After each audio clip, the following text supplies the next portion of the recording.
Erica, thank you. Now, the latest on a government lawsuit over jobs and labor unions. A judge is holding hearings in Seattle to determine if Boeing can open a production line in South Carolina, not in Washington state.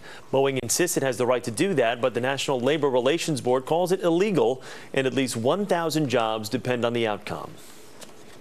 55-year-old Lee Gaylor never thought she'd be struggling just to survive. Unemployed for a year, she left her home in Tennessee to live in this trailer in South Carolina and learned to build Boeing's new 787 Dreamliner in a new billion-dollar plant in North Charleston. I never thought I would do anything like this, but, you know, I can deal with it. But Gaylor's job could be shut down before it even begins if the union representing Boeing's Washington state workers has its way. The hearings in Seattle will settle whether the company violated labor laws by taking jobs away from union workers by bringing them to South Carolina, a non-union state. At our town hall meeting on Tuesday, Governor Nikki Haley made it clear that South Carolina's position was good for business and creating jobs.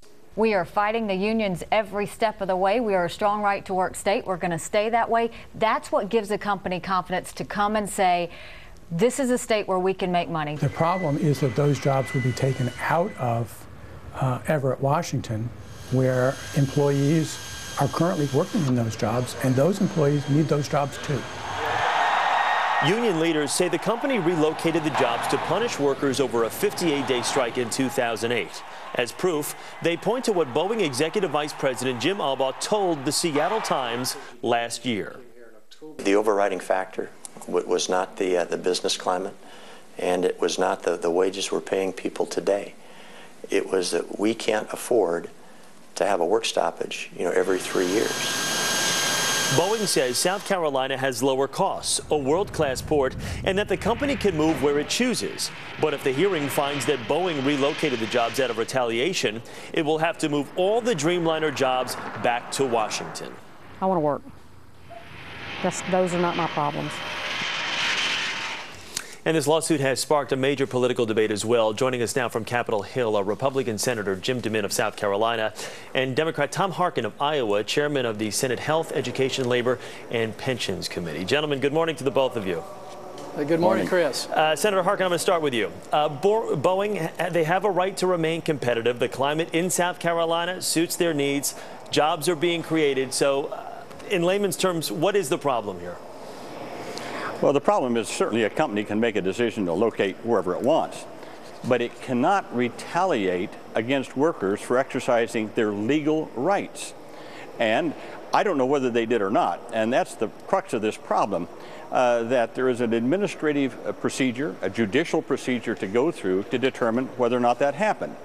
And that is happening right now. I want to correct one other thing, Chris, and that is that there are other remedies to this other than saying you got to close the plant down in South Carolina and move all the jobs back.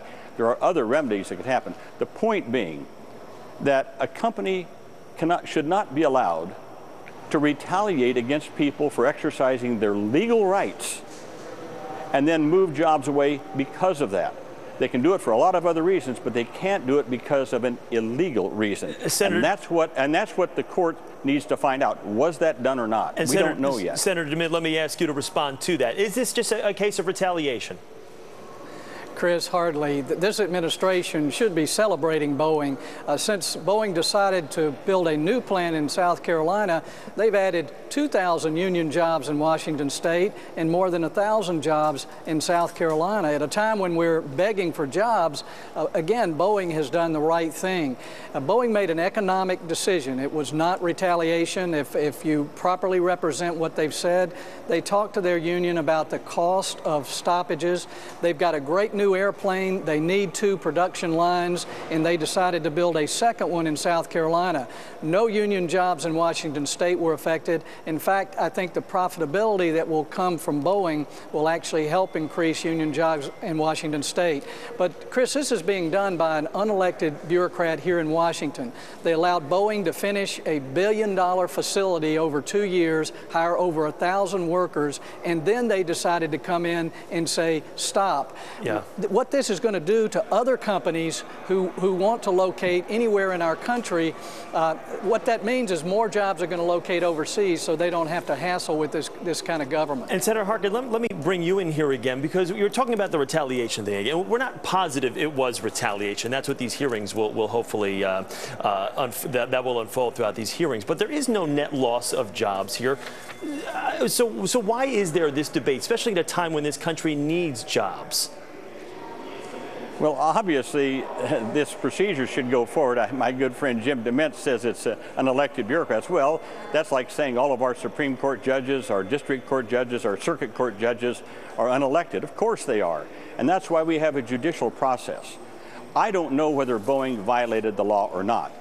All I know is that the General Counsel, after investigating this for many, many months, decided there was enough evidence to go to an administrative law judge to have this decided. Now, again, after the administrative law judge makes his or her decision, it then goes to the National Labor Relations Board. From there, it can go to the Circuit Court. From there, it can go to the Supreme Court.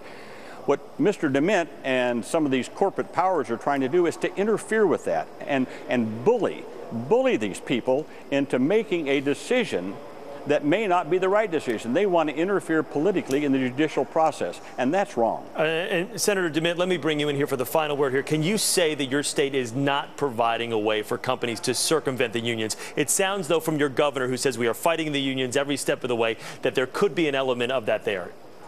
Chris, what we're fighting for is a worker's right to join a union or not join a union. There are 22 states like South Carolina that are right-to-work states.